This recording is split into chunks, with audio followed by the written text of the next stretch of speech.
Okay. बहुत बहुत स्वागत है बच्चों आप सभी का आज की इस वीडियो में। और आज की इस वीडियो में हम बात करेंगे क्लास 11th का आपका सोशियोलॉजी यानी कि समाज शास्त्र का आपका जो सब्जेक्ट है, इसके नए सिलेबस के बारे में हम बात करेंगे, जो कि आपके फाइनल एग्जाम के लिए यानी कि एनुअल मोड के आपके जो एग्जाम होने वाले हैं फरवरी और मार्च के मंथ में आपकी जो वार्षिक परीक्षाएं होती हैं, इसके सिलेबस की हम बात करेंगे। ठीक है, और सिलेबस के साथ में मैं आपको ये भी बताऊंगा कि हर एक चैप्टर से कौन कौन से मोस्ट इंपॉर्टेंट टॉपिक्स हैं जो कि आपको पढ़ने चाहिए, जो आपके चैप्टर के लिए ज्यादा इंपॉर्टेंट है, इससे क्वेश्चन पूछे जाते हैं। ठीक है, और सबसे अच्छी बात तो ये है कि ये सेशन हिंदी और इंग्लिश दोनों ही मीडियम के बच्चों के लिए होने वाला है। आ जाइए, शुरुआत करेंगे। आगे बढ़ने से पहले आपका कोई क्वेश्चन डाउट है तो एक बार फिर से ये हमारी इंस्टाग्राम की आईडी आपके सामने लिखी हुई है, आप यहाँ पे जाके मैसेज करके पूछ सकते हैं। और व्हाट्सएप और टेलीग्राम ग्रुप पे आप हमें ज्वाइन कीजिए, सभी सोशल मीडिया का लिंक आपको डिस्क्रिप्शन में मिल जाएगा। ठीक है, चलिए शुरुआत करेंगे।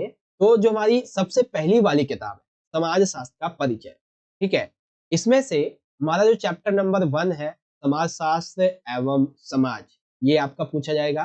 ठीक है, अच्छा एक चीज पहले ध्यान से सुन लो कि अभी तक आपने समाज शास्त्र के यानी सोशियोलॉजी से मिड टर्म के एग्जाम के लिए जो भी चैप्टर पढ़ा है does not matter. Matter in the sense ये कि आपका जो एनुअल मोड का एग्जाम होगा, ठीक है ना, एनुअल मोड के एग्जाम में वो चैप्टर भी आएंगे जो ऑलरेडी आपने मिड टर्म में पढ़े हुए, उनसे भी क्वेश्चन पूछे जाएंगे। ठीक है, तो इसलिए मैंने बोला है कि मिड टर्म में जो चैप्टर पढ़े हैं वो भी आपके एनुअल में आएंगे। जैसे कि चैप्टर 1 था हमारा पहली वाली किताब का समाज शास्त्र एवं समाज। ठीक है, दूसरा चैप्टर था समाज शास्त्र में प्रयुक्त शब्दावली, संकल्पनाएं और उनका उपयोग।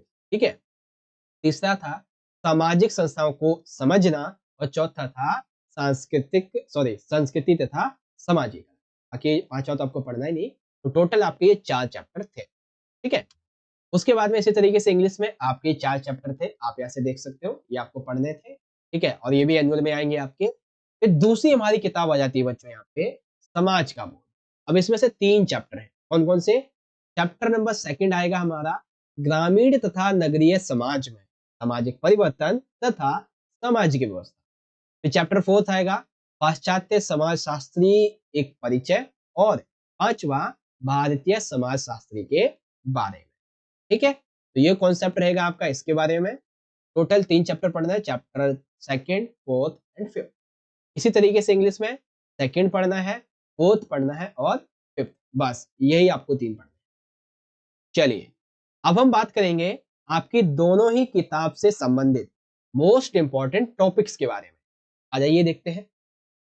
चलिए, सबसे पहला चैप्टर पहली वाली किताब का है समाज शास्त्र समाज और अन्य सामाजिक विज्ञानों के साथ में इसका संबंध, क्योंकि इस चैप्टर का नाम काफी बड़ा है। इसे पहले आप इसमें ऑलरेडी वैसे तो पढ़ ही चुके हैं कि समाज का परिचय, व्यक्ति और समाजों के बीच में क्या बहुलताएं हैं, क्या असमानताएं हैं, समाज शास्त्र का उद्भव कैसे हुआ, क्या इसकी प्रकृति है, इसके दायरे क्या है, इसका परिचय देखा। ठीक है, फिर अन्य सामाजिक जो विज्ञान है, अन्य जो सोशल साइंस के सब्जेक्ट हैं, उनके साथ में इसका क्या संबंध है, इसके बारे में पढ़ेंगे। ठीक है, उसके बाद में दूसरा चैप्टर है बच्चों, देखो इंग्लिश मीडियम के बच्चे क्या करें कि इधर जो दूसरे बॉक्स में लिखा हुआ है आप यहाँ से समझते चलिए। ठीक है, फिर सेकंड आ जाता है बच्चों हमारा चैप्टर समाज शास्त्र में प्रयुक्त शब्दावली, संकल्पनाएं एवं उनका उपयोग। तो इसमें पहले आप पढ़ेंगे कि सामाजिक समूह और समाज क्या होते हैं, संबंध क्या है, सामाजिक स्थिरीकरण क्या है, परिस्थिति और भूमिका इसकी क्या है, समाज और सामाजिक नियंत्रण कैसे किया जा सकता है, इन चीजों के बारे में। ठीक है, और इंग्लिश में आप यहाँ से देख ही सकते हैं। उसके बाद में आ जाता है चैप्टर नंबर हमारा 3, जिसमें आप सामाजिक संस्थाओं को समझना ये देखेंगे। इसमें परिवार के बारे में, विवाह के बारे में, नातेदारी के बारे में ये समझेंगे, इन सभी के क्या कार्य होते हैं, आर्थिक जीवन कैसे संतुलित होता है, और राजनीति संस्थान का क्या इसमें योगदान है, एक सामाजिक संस्था के रूप में धर्म और शिक्षा, इन दोनों का क्या क्या योगदान है, इसके बारे में पढ़ें। ठीक है, उसके बाद में चैप्टर 4 है हमारा संस्कृति तथा समाजीकरण। इसके लिए आप पढ़ेंगे कि संस्कृति को परिभाषित करना, संस्कृति के क्या क्या हमारे आयाम होते हैं, समाजीकरण क्या है, समाजीकरण के अभिकरण क्या है, क्या समाज साथ पे इसका इफेक्ट पड़ता है, वो सारी चीजें यहाँ पे आ जाए। ठीक है, अब यहाँ पे शुरुआत होती है हमारी दूसरी वाली किताब। दूसरी वाली किताब से समाज का बोध, यानी ये जो किताब है अंडरस्टैंडिंग सोसाइटी, उसमें चैप्टर 2 है हमारा ग्रामीण तथा नगरीय समाज में सामाजिक परिवर्तन और सामाजिक व्यवस्था। पहले आप ये पढ़ेंगे कि सामाजिक परिवर्तन के संबंध में इसके क्या प्रकार होते हैं, सामाजिक परिवर्तन के क्या कारण होते हैं और इसके क्या क्या परिणाम होते हैं। फिर समाज की व्यवस्था की बात आ जाती है कि समाज की व्यवस्था का क्या प्रभाव होता है, सत्ता का क्या इफेक्ट है, कानूनी संघर्ष क्या हो रहा है, अपराध कैसे बढ़ता है, यहाँ पे हिंसा कैसे होती है, वो सारी चीजें। फिर गांव, कस्बा और शहर, इन तीनों की ही आपको अवधारणा समझने को मिलेंगी। ग्रामीण और नगरीय क्षेत्रों में जो सामाजिक व्यवस्था है, सामाजिक परिवर्तन है, वो क्या क्या है, वो सारी चीजें आपको यहाँ पे पढ़ने को मिलेंगी। ठीक है। उसके बाद में आ जाता है बच्चों यहाँ पे चैप्टर नंबर 4 हमारा, पाश्चात्य समाज शास्त्री एक परिचय। पहले समाज शास्त्र का संबंध समझेंगे, फिर कॉलमॉक्स के बारे में आप समझेंगे, उन्होंने सिद्धांत दिया था उसके बारे में। एमिल दुर्खीम का जो स्वयं विभाजन है ये आप पढ़ेंगे, और मैक्स वेबर के बारे में व्याख्यात्मक समाज शास्त्र के बारे में उन्होंने जो रूपरेखा प्रस्तुत की है, आदर्श प्रारूप जो प्रस्तुत किया है, नौकरशाही के बारे में जो बातें कही है, वो यहाँ पे पढ़ेंगे। और सबसे आखिरी जो कि काफी इंपॉर्टेंट चैप्टर है बच्चों आपके लिए, चैप्टर 5 भारतीय समाज, जिसमें सबसे पहले जी.एस. गोरे, इन्होंने जाति प्रजाति के बारे में जो कहा है वो आप पढ़ेंगे। फिर डी.पी. मुखर्जी, इन्होंने परंपरा और परिवर्तन के बारे में जो बातें कही है वो आप पढ़ेंगे। फिर तीसरा ए.आर. देसाई, इन्होंने राज्य के बारे में जो बात की है वो पढ़ेंगे। और चौथा जो है वो एम.एन. श्रीनिवास, इन्होंने भारतीय गांव के बारे में जो कहा है वो आप यहाँ पे पढ़ेंगे। ठीक है। तो ये कॉन्सेप्ट भारतीय समाज शास्त्री के बारे में कंप्लीट। इस तरह से बच्चों यहाँ पे हमने सोशियोलॉजी का हमारा जो सब्जेक्ट है इसका सिलेबस कंप्लीट कर लिया है। पहली किताब से ये 4 चैप्टर आपको पढ़ने हैं। ठीक है। इसी तरीके से इंग्लिश में दूसरी वाली किताब से दूसरा, चौथा, पांचवा, ये 3 आपको चैप्टर यहाँ पे पढ़ने हैं।